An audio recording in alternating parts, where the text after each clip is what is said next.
Welcome to the Lasting Love Podcast, where wedding professionals come together to share their expert insights and real-world experiences. Whether you're a wedding professional or a newly engaged couple looking to plan your perfect day, this is the go-to destination for all things weddings. Tune in as we explore the latest trends, share the industry secrets, and discuss the challenges of running a successful wedding business. Join me, luxury wedding photographer Josh Russell, as I show you the ins and outs of our industry. And together, we'll make sure every event is a picture-perfect success. Let's get started. What's going on? Welcome to the Lasting Love Podcast. As always, I am Josh Russell, professional photographer, owner of the Lasting Love, Josh Russell Weddings, Josh Russell Studios. I am here with another podcast for you. I'm going to warn you guys right away. My guest has a little bit of a potty mouth. She is the Gary Vaynerchuk of weddings. She likes to drop the F-bombs. But Sydney Hummell, she owns Wellness 360 and Wellness 360 Bridal and Makeup. She's going to be here talking about the world of makeup as far as weddings goes. Sydney, what's up? It's happy to be here. I love doing podcasts with you. It's always fun. I do try and refrain from the F word during them. So I will. So I'm going to keep a little counter right here. If they start happening, you're going to start seeing the counter run. And for whoever hits the number. Leave a comment on how many you think is going to happen. So Sydney, tell us about your business just a little bit here. So Wellness 360 Bridal, I would call it like the sister company of Wellness 360 Health and Beauty Studio. So we are a bridal team. So we have 8 hairstylists and makeup artists. And then we also have 1 spray tan artist. So we are able to go on location. We go in studio for it. We have a lot of different options for it. So we have a really nice studio space in Kaukauna. So if brides want to just come to us, if that's what's easiest for them, we have plenty of space to accommodate them in their bridal party for hair and makeup. And then we also can go right to them. So we travel all over Wisconsin. We've had weddings outside of the state as well, which we're always happy to do. And then our spray tan artist is located right in our building. So she can do spray tans right there, or she can also go on location and travel as well for it. She can go on location. That's pretty cool. It's a process. I always tell brides, if you want to just throw money at the wall, you can have her come on location if you just got money to blow. Because it is such a production to like pack up everything, bring it there and stuff. So there's just extra costs associated with it. But we definitely have brides that take advantage of it because it is really nice if you live a couple hours away or your bridal party's a couple hours away. And it just makes the most sense to have her come to you versus you come to Kaukauna. So we like to have that option for them. But most of our people tend to be Fox Valley local, or it still just makes sense for them to drive the hour or 2 hours to us for it. So, right. And it is a fun option. It is kind of cool. Do you like the morning of like spray tan party? Your spray tans you get like 2 days before. Okay. So it's like starting the party a little bit earlier. So the spray tans you get, so if your wedding's on a Saturday, we recommend getting them on a Thursday. And then hair and makeup, we come there that morning. So that's why it would make much more sense to just come here to do them instead of, because then, yeah, you have to pay for another traveling fee. You have to pay for another trip up or down or wherever to do it. So that makes sense then. Right. It would be cool if you could kind of figure out how to do like a quick spray tan. Yeah, just like a little touch up something with that. Yeah. In the morning. Yeah. So yeah, how many artists do you have again? We have 8 total. So we have, in the grand scheme of bridal teams, we're a pretty small bridal team. But it was for a purpose. I think eventually we'll maybe get a little bit bigger. But it's super important to me to know the person that's going to be on our team very well, to know that I can trust them, to know that they're reliable. And not only do they do beautiful work, but I can really count on them to be there and represent us well and make sure that the bride is really happy. So we kind of grow slow and steady just to make sure that that's the case and make sure I can maintain those relationships and keep that. So we've never, ever had an issue with any member of our bridal team, not showing up, a last minute cancellation, anything like that. And that's one thing that I think is probably the scariest part of owning a team, when there's a lot out of your control, when you have 7 other people that aren't you showing up for places. But we've never had an issue with it. Everybody's always been really reliable. So that's kind of why we're a smaller team size in comparison to what else you might see. Right. Another reason, I know we were talking about this the other day, another reason that you do it is because then it allows the couple or the bride to know who she's working with, kind of pick depending on the style she thinks she wants. Right. So, explain the process a little bit for the couple, the newly engaged bride that may be listening to this podcast. So walk me through the process. Okay, I'm a bride. I got engaged. I come to you. I message Wellness 360 and I say, hey, I'm looking for makeup. What is the process? Absolutely. So we always, just to keep things really streamlined, to make sure we're kind of servicing everybody best, because we do get literally hundreds of inquiries a year. We always send them right over to our website. We have a really easy to fill out form that gives us everything we need. So we're going to ask for your date, how many people are getting services done. Do you want hair? Do you want makeup? Do you want spray tanning? Are we doing a first look that day? Because that's going to affect our timeline. And then there's like an additional notes section. So if you do have a specific artist in mind that you're like, I know I've seen Bree's work and I love it, or I know I've seen Jessica's or Kayla's and I love it, you can tell us that right away. And then from there, we send you over a response. It's a customized response per person. I have a bridal coordinator who is fantastic, who handles all of that, bless her heart. And so she goes through and she sends a response and gives all of the information, if we're available or not, what that cost is going to be. I have like an 18-page packet that I created that also gets sent over that walks through literally everything to expect from us. So what to expect in the quality of the kits that you're utilizing, what to expect from conversations with us, any costs of it. I very much so always tell brides, while it's not my job to be in your pocket, I do think it's my job to be as transparent as possible and right away so that there's no like gotcha surprises at the end with fees. So we list all of that out. And then if you're still interested in booking, you just shoot us over an email with your availability for either a Zoom or an in-person meeting. And then I'm the one who sits in on those. It's usually about 30 minutes and we just kind of dive into what is your expectations for that day? What do you need? What do you want to see? What are stressors you're having about it? And then are we a fit for it? And if we are, we go through the contract right then and there. It's all digital. So I always like to walk through every aspect of it. And again, just make sure that I can answer any questions. And then I always say we pause the date for 24 hours. So we already always have artists picked out for you when I sit down to meet with you. Obviously, then if you say like, oh, I know you picked this person, but I actually was looking at this person, we can change it. But we always make sure that we have somebody available at the time of the meeting versus after the fact saying like, oh, hey, we booked this. Let's see if we can fill it. So we make sure in advance that we do. And then they just get the contract signed. We do require like $100 security deposit that goes just off of their total balance. And then 3 months from the wedding, we do a pre-trial for them. We can do it a little sooner if they're feeling anxious about it. And it's super seamless, super easy. We always say if there's somebody else you want us to talk to that day and you want us to leave you alone, just give us their information and we'll totally leave you alone. I think I have like a whole new perspective now as a 2023 bride myself. I always used to joke when I would like meet with brides, I'm like, being a bride sounds not fun. And I'm like, being a bride sucks. It's actually terrible. I am stressed every minute. I agree with you. I don't know if you saw my post last night, but the last few weeks I've been working on a book. And I'm literally, as of yesterday, the day before, I really started getting into the writing of it and getting it all figured out. And like I've had the plan for a long time, but now I'm 29 pages in the last 2 days. Like I've been going balls to the wall on this thing in the middle of the night, and I'm ready for it. But that's what I want to help with this book is help kind of streamline a lot of those problems. Yeah. And as a 2023 bride yourself, you're running into these. And I completely forgot that this is something that we could talk about because you are not only in the industry, but you're also an engaged couple as well. So, is that like, I guess it's kind of hard to say because you already have your makeup and hair, but is it something that you feel like would have been a major stressor for you was finding the hair and makeup? I think so. I think that there is the one thing that I've noticed from like a professional side of things that obviously then leaks into like my personal view on it too, is that there is a lot of people, and it's not to say I'm not here to judge like anybody's quality of work. I think you can do incredible quality with very minimal quote unquote qualifications. You know, it all comes down to the person at the end of the day. But what we're seeing a lot in the industry is a lot of people who are, and I mean, you've even seen it on Bridal Plus where it's like, oh my gosh, there's 45 people recommending companies already. And in bridal specifically, because there's not a lot of regulation associated with hair and makeup in the state, there's a lot of people who are just like enjoy doing makeup.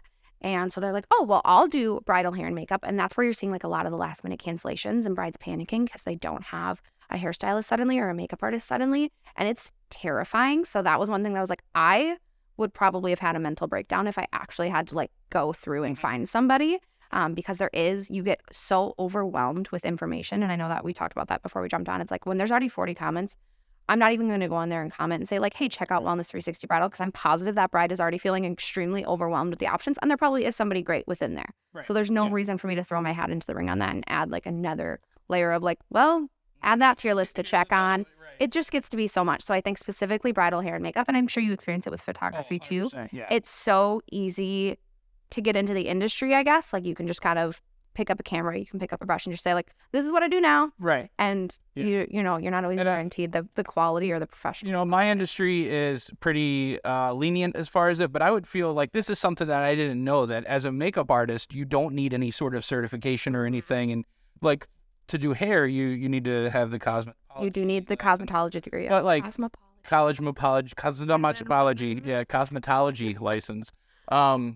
But with makeup, you don't. I feel like that from my perspective, from somebody who wears makeup all the time, You like that? Being very well versed in it. I feel like there's like sanitary issues and like cleanliness and like there's just things that I feel like you should have to have some sort of training. Some sort of like even just like certification on sanitation, I would say is like the bare minimum, that because there is a lot of things with that. And like we experience it like even in the studio, there's so many things with it that it's like lashes are a really good example. Lash extensions are a really big part of what we do at Wellness 360. It's a really popular service that we have. And Wisconsin is the Wild West for lash extensions. And so there's like quite literally no requirements. Like you can just order some stuff on Amazon and start doing lashes. And there's such a sanitation concern. And it's the exact same thing with bridal, where it's like there is so much that goes into properly sanitizing the products that you're using, to using like if you have, you know, foundations and lips and stuff, you should be scooping those things out and putting them on like a cleansed, clean, like sanitized palette and just using it off of there,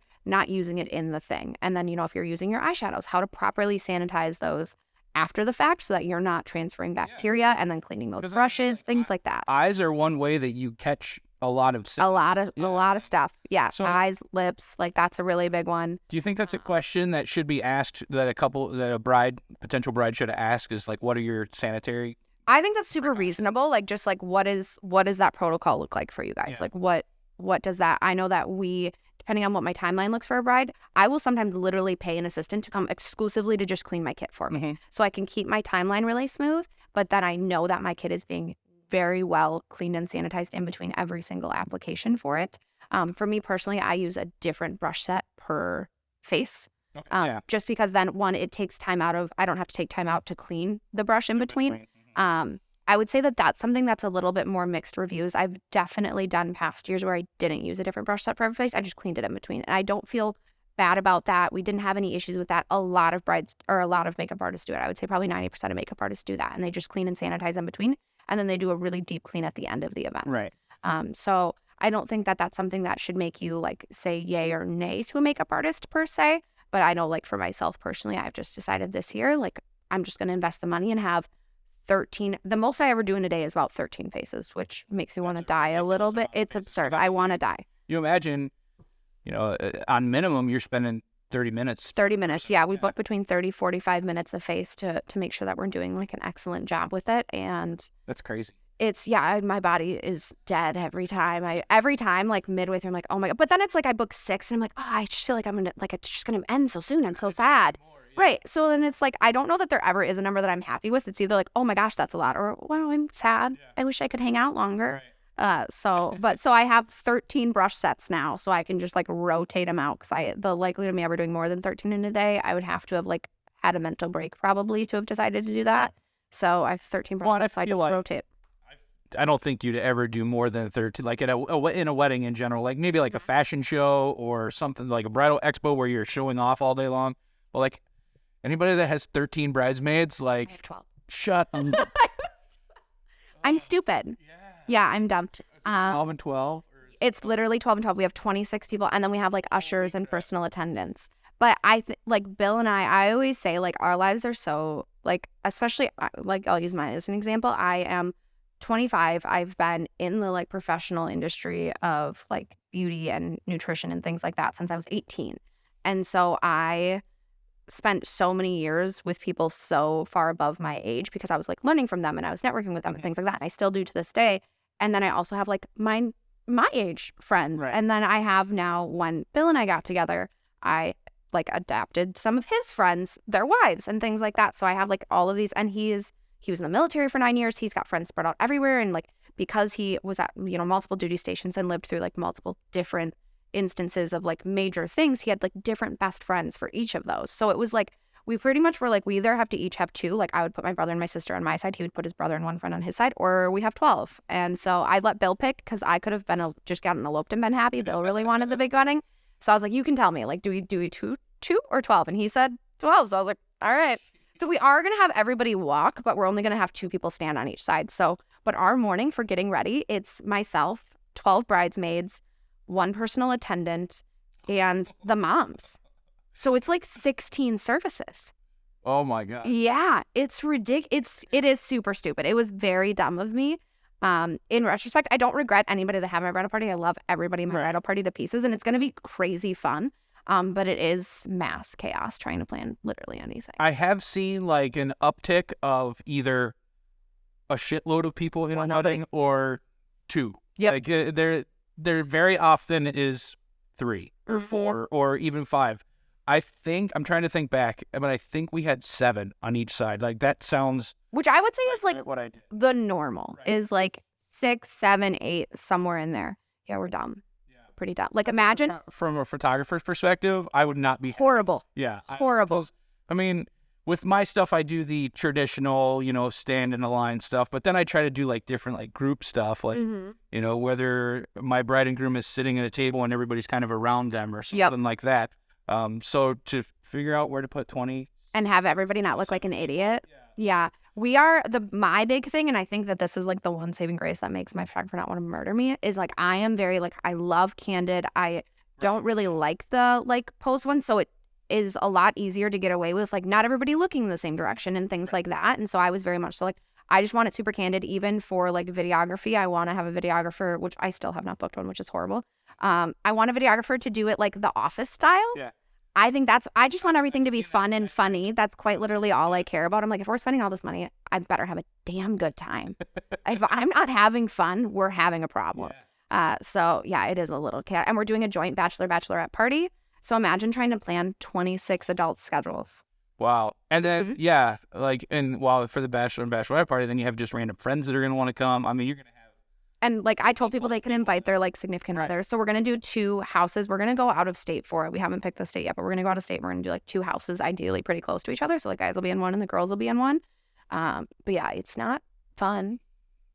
But I remember you telling me like right after you guys got engaged that you wanted the elope, but he wanted He really wanted. He's the one of the big one. It's his dad made a comment once of like, you have to remember it's her day, and he was like, no, it's not. And I was like, no, it's not. Let me tell you that right now, it is not. I swear, this is like he is like much more particular. Like his suit situation, he is like that is his choice. I do not. I have no say. The only thing I said was he couldn't do like the penguin stupid. I shouldn't have called it stupid. I'm sure it looks good on people, but it won't look good on him. But like those things, I was like, I'm gonna veto that one. He brought it up. Like I had to say no because he brought it up. I was like, dude, that's where I'm drawing the line there. I'm like, we're not doing that. Doing that one. No. What is what time of year is your September 16th? So it'll be either hot as balls or really cold. It's a fun little gamble. Yeah. Nobody's really sure. We debated on. I really like September weddings. I like the colors that are around for September weddings. I feel like the weather is usually really nice. We did consider June because I really like peonies and I really wanted peonies for the wedding. And you cannot get peonies in September. So I quite literally almost changed the date just based on that. Just for the flowers. Like, that's all I cared about. But now we're just going to go to the farmer's market that morning and pick out flowers, which also hack that I would highly recommend. I think getting professional floral is great, but I will say I'm so excited to do this, and I think this is so fun. The morning of our wedding, we are literally going to go. I have like hair and makeup starting not until like 10 or 11 a.m., so there's no stress there. And then I'm taking my entire bridal party to the farmer's market to pick out a bouquet of flowers and eat like an egg roll and have some coffee. And that's our bouquets. And it's like a fun experience. Our photographer is going to come along and like take pictures while we do it. We're all going to have like cute little matching PJs and like slippers and stuff on. And like super fun, really inexpensive for somebody that's like trying to save money. And I'm just like I hate spending money on things that don't like make me money in return. Right. That is my that is like a struggle for me. So I totally respect why flowers are what they are for florists. Like we always talk about this, like prices are based off of people's skill set and their education and stuff. And I could never create a bouquet the way that florists create bouquets. And there's so many that I love and respect. But just for me, I was like, I would rather do the experience side of it more than I just don't care about the flowers, to be honest. It's just not, if I'm not having peonies, I don't care. I'm extremely interested in shooting what I call tall flower weddings. So the weddings were like super long stems. So all the set pieces are like big, tall. Yeah. That is like, I've shot a lot of DIY and I've shot a few where they've done the farmer's market thing. Mm-hmm. I really want to start shooting tall flower weddings. Yeah. Those are the ones because usually if you, and as weird as it sounds and as, egotistical as it sounds, is if you have the money to buy tall flowers, you have the money to have. The wedding's going to look damn good. Luxurious wedding. Yeah. So, I mean, it looks really good. But getting back to the makeup side of things, we literally just had a conversation before we started about networking and how hard it is for the makeup and hair industry because I as a photographer, I'm with the wedding couple all day. Yep. I'm with them from, an example, 10 a.m. until usually 9 or 10 p.m. I'm with the DJ. I'm with the venue. Usually with the hair and makeup, I yeah. see everything from all day, where hair and makeup, you're usually just at the hotel in the morning. Mm-hmm. Maybe you stop back by and do a touch-up, or maybe you have one person that's kind of around as a kind of mock attendant type person that will stay and kind of touch up makeup throughout the day. I've seen that before. But usually that person isn't trying to network, where like your main makeup person, like you or like one of your other, what I would call like your main people, they know the business side of it, so they're trying to network. So it's super hard for hair and makeup because you don't see the venue. Yep. You don't see the DJ really. So you're not in that place to kind of make a good impression with someone, where I am, where I'm goofing around with everyone all day. Yeah. You only usually see maybe the photographer, videographer, maybe like the person that is running the front desk at the hotel, but they don't make any decisions. Right. So like, how do you overcome that struggle? It is hard. I would say I have an upper hand because we have the physical location studio, and because that is just a monster of a business at this point, which is awesome. And so it does give me a little bit of an upper hand where I'm like already, like you and I already had a rapport and a relationship and a friendship before we ever talked about bridal, despite that being like our common denominator. Like we already had that just from like networking because of the studio and things like that. So I have a slight upper hand because of that, but I would say that I love like bridal expos, and I'm always gatekeep that a little bit, because we're usually one of the only makeup artists that invest in it, and I don't mean any disrespect by this, but a lot of times, and this is across a lot of industries, people that are the owner and also the primary person doing the service, they're not necessarily a good business owner. They're just really good at what they do. And that's totally okay. I really like business. I really thrive in the aspects of business. And so like bridal expos are so great. I will say there's some of them that I would never do just based on costs and stuff. You definitely have to know the questions to ask to make sure it's worth it for what you're paying for it. Like we've definitely done expos, even for like nutrition. Like we've done health expos that I was like, well, that was a waste of $3,000. That's painful. Yeah. But bridal, it's a lot easier to recoup that money just because you're not doing just one face. You're not selling just one product. You're doing, 10 faces. Or as a photographer, the cost for one expo, if you just book one bride, you've made your money back. So it's always pretty worth it to do it. So we really like expos. We did a lot of expos last year. We don't really have many set up for this year. We have one, I think, in like 2 weeks, out in Green Bay at Ledgeview. Are you going to that one? I am not. I'm at Black Sheep in March for their open house. And then I just did Bridgewood 2 weeks ago. And I literally was just having this conversation with someone yesterday on a Florida wedding group. And they were like, well, how do I book more weddings, and how do I get on it? And my thing was I said, I go to expos. I have done expos and I will do expos. I don't even look at it at the booking. I look at it as a networking event for other vendors, for other wedding professionals. And the way that I personally see it, now this might be an opinion that's going to like make a whole lot of people angry, but if a business has the money to invest in an expo, they take a little bit more care of their business. Yep. They see the business side of it more than somebody who's just in a Facebook group posting that they're a photographer. Right. Because if you're willing to spend, or I should say if you're willing to invest $500, $600, $1,000, whatever it is for this expo, it means that you're serious about your business. You understand the business side of photography, the business side of being a DJ. And you're not just out there trying to make money, but you're trying to make a business. 100%. And I think that's where expos, from my perspective, are better than just trying to book weddings from it. I did one a few years ago when I first started doing the expos, and it was at the Appleton, whatever it's that expo center, like off the app. In like this basement that's as big as like the rest center. Yep. It's massive. But I did one there, and I was like super let down because I didn't book a single wedding. That's where we did the wellness one that I was like, I just wasted $3,000. And it's a great space. It absolutely was. But I met so many awesome vendors there that day, like Poplar Creek and Oshkosh, like all these different people. I met more vendors there, and in retrospect, that was probably way worth the money that I spent because I didn't book a single wedding, and I was let down at the time. I was like, I'm never doing one of these again. And then as time went on, I was like, yeah, but I met this person, and I met this person, and I met, a person that does invitations and these networking opportunities. So I went back and I reached out to all those people, and I was like, hey, we met. Is there anything that I can offer you, do for you? I would love to represent, send people your way, recommend you. And that I feel from the business side, from the people that are listening to this that are in the wedding industry, think about investing in something like that. Yep. Get in with like open houses if you can get in open houses. And it may just honestly be send an email to, find out there's an open house going on, send an email and be like, hey, I'm a makeup artist, I'm a photographer, I do flowers, and I would love to talk to you about networking. Yep. And then not even mention the open house, not even mention that you want to exhibit, just mention networking. And most of the time they'll be like, hey, we're having an open house coming up. Right. And we don't have makeup artists. Would you like to be involved? Mm-hmm. Because and it's going to come back to making sure you have a good website and stuff like that, because they're going to vet you. They're going to look into you as a business. They're going to make sure that you're not just, Josh, the guy that's commenting for $300 wedding. Right. So expos are super important as far as networking. And like you said, just having a good business. I also told a friend of mine the other day that owning a physical space as a photographer already sets me above. Now, I have a reputation. I have a successful business and stuff like that I've built over the years. But just being able to say, even when I had my small space on the other side of town, this is my spot. This is my home base. Not, hey, can we meet at Starbucks? Mm-hmm. Now, there's nothing wrong with meeting at Starbucks, but being able to bring somebody into your business is bringing them into your realm. Right.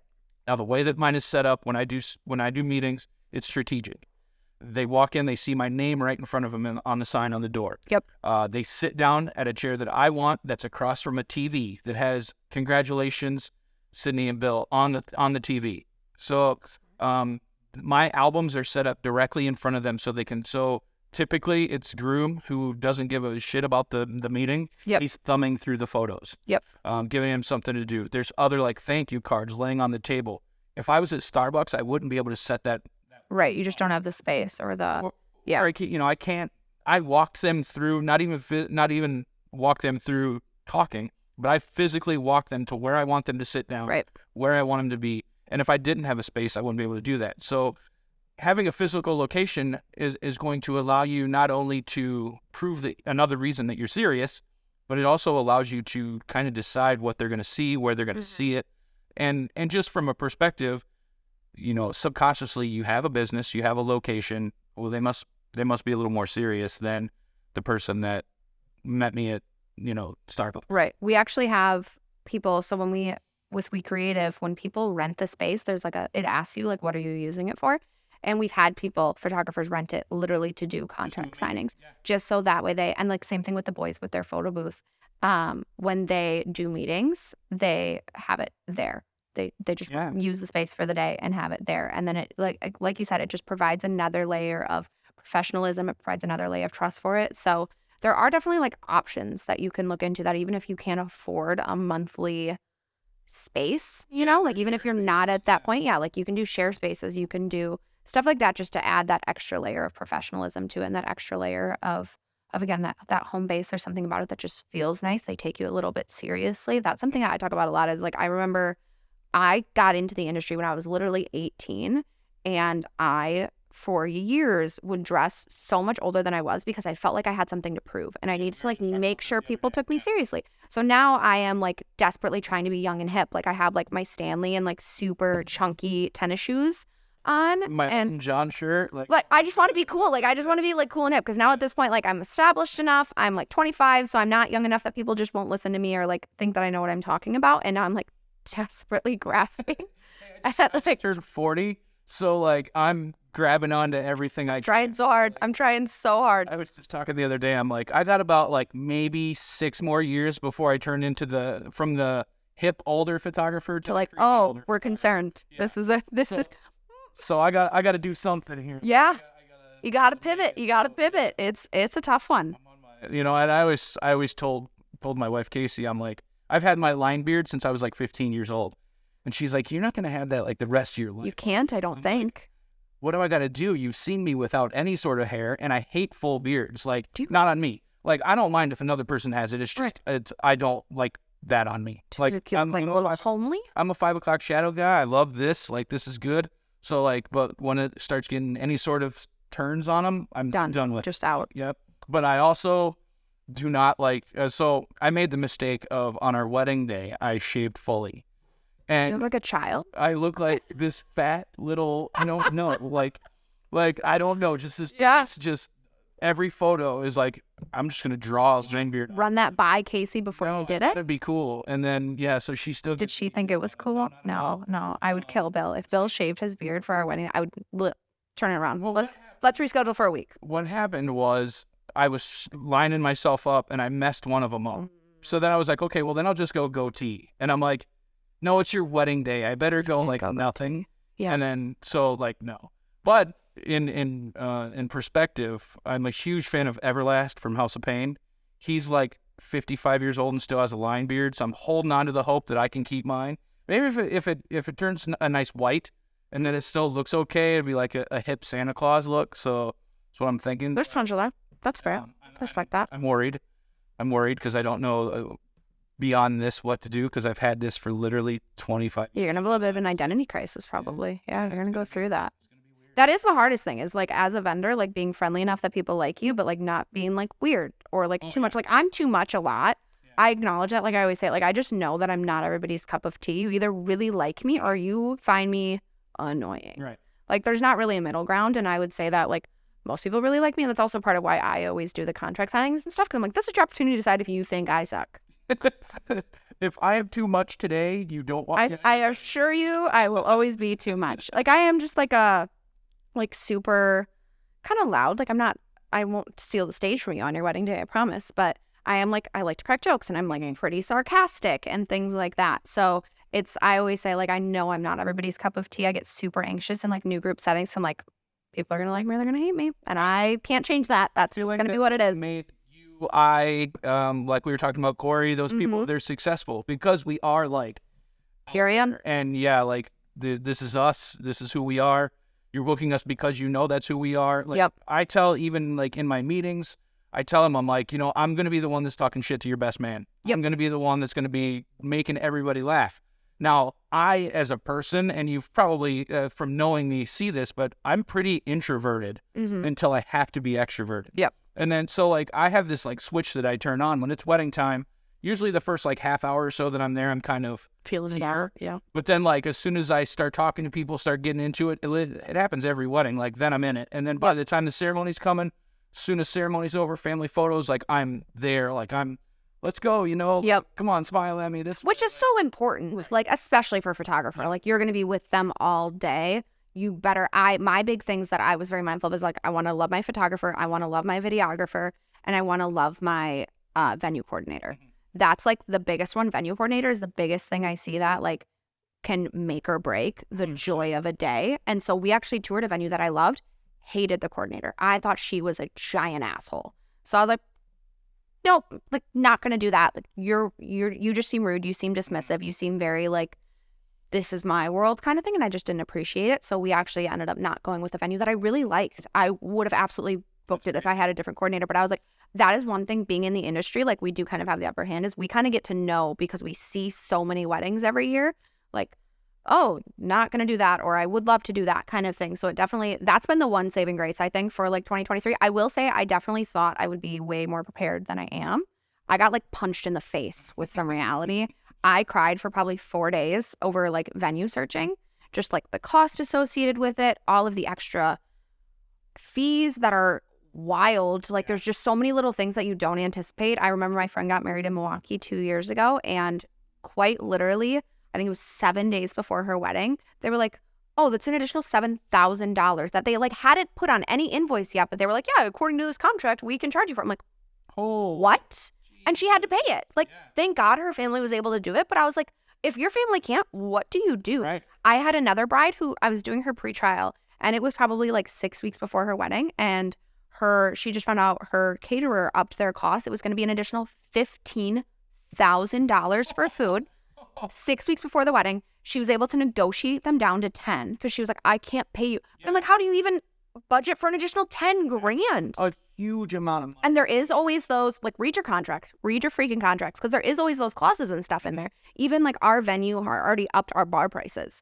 So we signed our contract over the summer sometime. It was probably like August. So it was just about a year from our wedding date. We signed our contract, and we got an email in like November, maybe, saying that they upped them. And I was like, is there any like thing that like says you're not going to do that again? Or like, how many times can we up this? And they were super sweet about it. They were like, listen, like we can up them again if we feel like we need to, but we haven't upped our prices in 4 years. We will not up them again in the next year. So I was like, okay. And again, I really love my venue. I trust my venue a lot. It's run by a mom and 3 daughters who are all incredible. So I was like, all right, like but I didn't even read that in the contract. Like they can absolutely, like if they were assholes, they can absolutely up it again 1,000,000 times over. And I don't have a choice. Like I have to use their bar package. So that's a really big thing that like I am much more conscious of, because I know like what my contract looks like. And I know what other people in the area's contracts looks like that are like a little bit sketchy. And so I am like pretty good at reading them, but definitely keep an eye on that, because that'll get you good. Mine as a photographer, like I don't have any hidden stuff, and I never probably, well, I just don't, as from a photographer's perspective, there's nowhere to really hide. Right. Like your price is your price. It's not really fluctuates year to year, but like you don't. There's not a lot of added things you can throw at them. But I don't think I ever would either. Like I just feel like it's kind of shady business. Yeah, from just like a human being standpoint. The only thing I can see is like if alcohol prices went through the roof, like for them, like I understand, or if like with the food pricing, like with eggs being so expensive or something, like your food prices are going to go up. So I understand that, but like $15,000, like that's insane. There's literally no way. There's no like fucking way. Nuts. I like could have cried for her. I was like, that's actually the worst thing I think I've ever heard. That's terrible. That would actually send me over the edge. I would light my venue on fire probably. Like that would be it. Like that's like that's not saying like, oh, I got to come up with $5,000, like, which is still a lot, right? But it's more feasible. Like $15,000 is a car, right? You know, like that's okay. I got to sell my car to pay that, for like food. In 6 weeks, she had 6 weeks of time to figure it out. I was like, how can you do that to somebody? I don't understand it. So yeah, our contract, actually, we have 2 clauses in it, because I literally walked through everything. So we have 2 different clauses that protect them. To me, that's something that's important. I tell every bride that I'm like, if I'm going to have all of these different things that protect me as a business, I think that it's only fair that there are things that protect you. So like there's a clause that says, if for any reason we do not show up, this is your legal proof that you get all of your money back. Like there's that, so there's that one. And then there's another clause that says if for whatever reason our artist is unavailable and we have like advanced warning, we will do everything in our power to find your replacement. And if there's an additional cost associated with it, we'll pay that cost. Same with, those are both on mine too. Mm-hmm. Yeah. If for some reason I have to cancel, you get all your money back. And if I have to book someone else, then I'll pay it. Absolutely. Which we did have it happen one time, and it was because I booked my wedding on one of our bride's dates, because I'm the worst.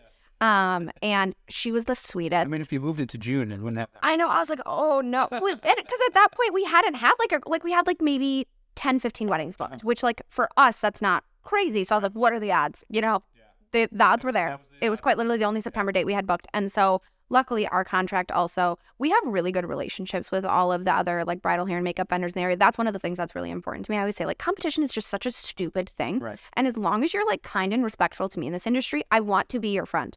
Like if you're nasty, then I'll shoot it back, and I don't think you're going to win. Absolutely. Yeah. Like I don't think that'd be a good game. But like if you're nice to me, like I want to be your friend. Like I want to have other people I can refer out to when we can accommodate something. And I want to have options there that like if God forbid something happens where so like in this case we had her booked with us and she had a huge wedding, like there was literally no way we could accommodate it, and so I called her and I was like, I apparently thought your wedding date was really good because it's mine, because it's now mine, and so I had already before calling her called one of my friends, Jenny. She owns Starstruck Artistry out of Oshkosh, also a bridal team. It's a bit she's the best. She's in my wedding. So unfortunately that also makes their date hard. So right. She's incredible. She has taught me a lot of what I know. I give her a lot of credit for where I'm at in the industry, just because we operate very similarly, where it's like, if we can help each other, we're going to help each other. Like we don't think of it in a way of like, oh, you're taking that from me or anything. If we like something the other one does, we'll be like, can I have that and put my brand on it? And we both do it. Like, absolutely. So I called her right away. I was like, can I just transfer you this contract if she's okay with it? So the bride didn't even have to think about it. I sent the money right to Jenny. I transferred the contract. She didn't have to sign another contract or anything. I just gave Jenny all of the information, and Jenny was able to accommodate it for her team. It's like a good thing, because they trust your word. Right. So it's good for the bride, because it's one thing she no longer has to worry about. Right. It's like, oh, well, if I wanted Sydney's not available, and this is the person she would send me to.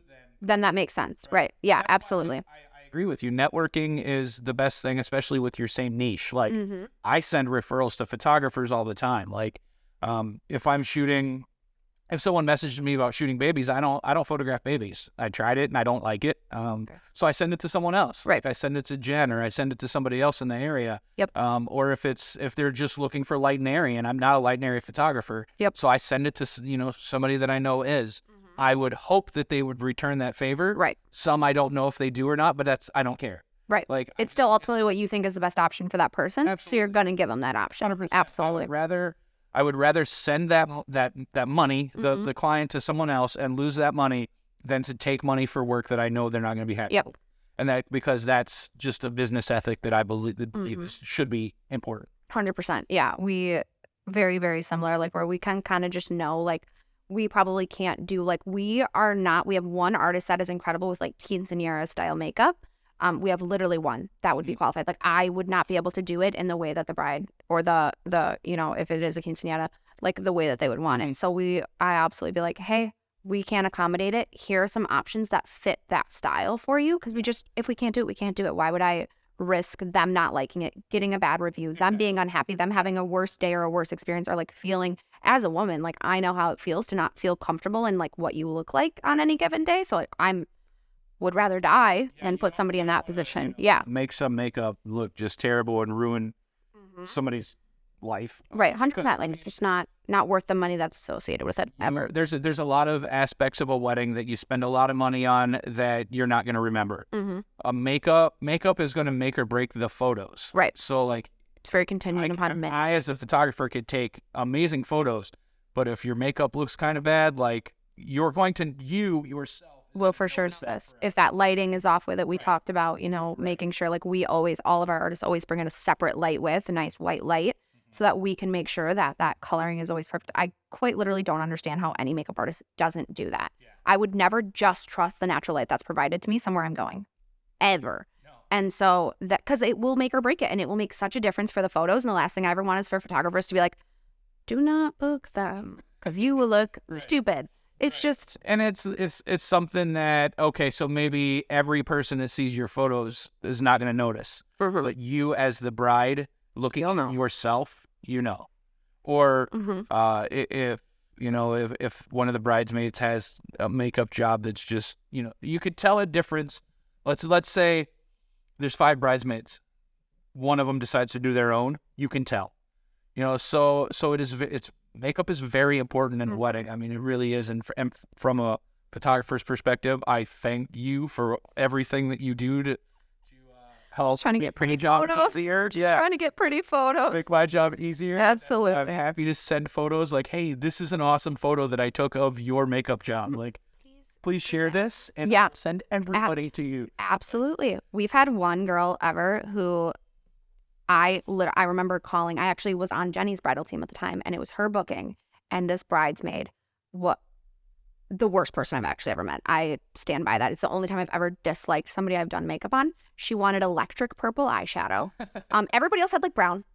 She wanted electric purple. She had like a rounder face shape, and she wanted like her contour cut. And I was like, here's the thing.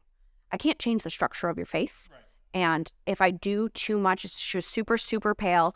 And I was like, if I do too much, it's going to look bad. And she was very like, she kept telling me like, I don't really know much about makeup, but I want you to do this. And I was like, okay, all right. And I remember calling Jenny. I was like, just so you know, she looks terrible. Oh, and I was like, there's nothing I can do about it. Like she kept telling, and I would be like, I don't think that that's a good idea. And I'd be like, bride. And she's like, just let her do it. And I'm like, okay, sounds good. And so there was one time ever that I was like, that's going to look bad in photos. And I feel so bad for whoever that photographer is, but I was like, everybody else looked good. So I was like, I feel like anybody who sees this has to know it's not the hired team's fault at that point. Like, that's out of our control. So the moral of the story is listen to your makeup. Just let them do it. They probably know. If you trusted them to hire them, just let it run. Give them your vibes and just let it go. So I got some questions, and these are the hotspot questions. Let me find them here. I'm doing it with everybody. So where are they? I had them pulled up. Fast questions. There we go. So some of these are based around photographers, so we'll kind of adapt them. Okay. So hotspot question number 1, what's your makeup style that you use? Like what brand? What's your go-to brand? I love Motives Cosmetics. We use a lot of. I also really like NARS, and I like YSL a lot. Okay. Usually I say, what's your go-to lens? So what's your go-to brush? I actually use like very inexpensive brushes. I tell everybody about this because you should buy them. Literally, it's called shopmissay.com. They have makeup. Don't buy their makeup. It's $1.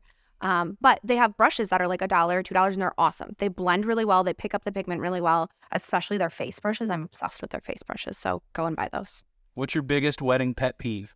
Brides picking the styles for their bridesmaids, because you will never have a happy bridesmaid and you're sitting there trying to like make them happy, but make the bride, it's awful. It makes me want to cry every time. I understand saying like, don't do electric purple. That's fair, but let them pick what makes them feel comfortable. Okay. This is going to be a little different because this is from a photographer's perspective, and I kind of know what makeup artists do, but what's your wedding outfit look like?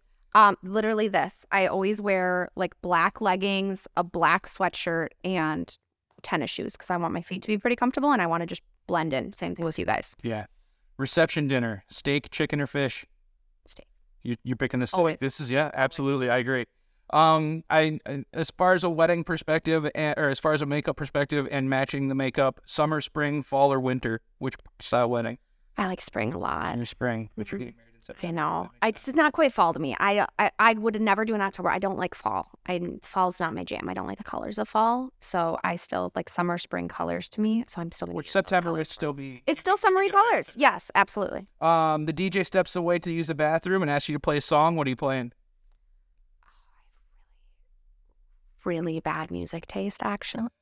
Like really bad. This I actually can't even tell you the song because it's really inappropriate. But it's gonna clear the dance floor. Like nobody's. No, like we're playing it at our wedding after like grandma leaves. It's by the Lonely Islands. Okay. Just figure it out. It's really good. If you could work or get married, dream wedding location. I would have loved to have gotten married like in the mountains somewhere in a much more like intimate setting with like 50, 100 people. Yeah, like or in like the mountains in like Georgia. I think that would have like been really pretty. I'd have been super down for that. And last question, what's a piece of advice that you can give wedding couples about the wedding day? The wedding day, I would say just take everything in stride. That's my biggest thing I'm trying to remind myself is it's like nothing is catastrophic. Again, you want to make sure you feel comfortable and you look good, but like those little hiccups, like they really are just little hiccups when it's the end of it. And then also like make sure I told my fiance, I was like, you better be at my side the whole time. Like this is our day. We are hanging out. We are like best friends. Like it's not really that's fair.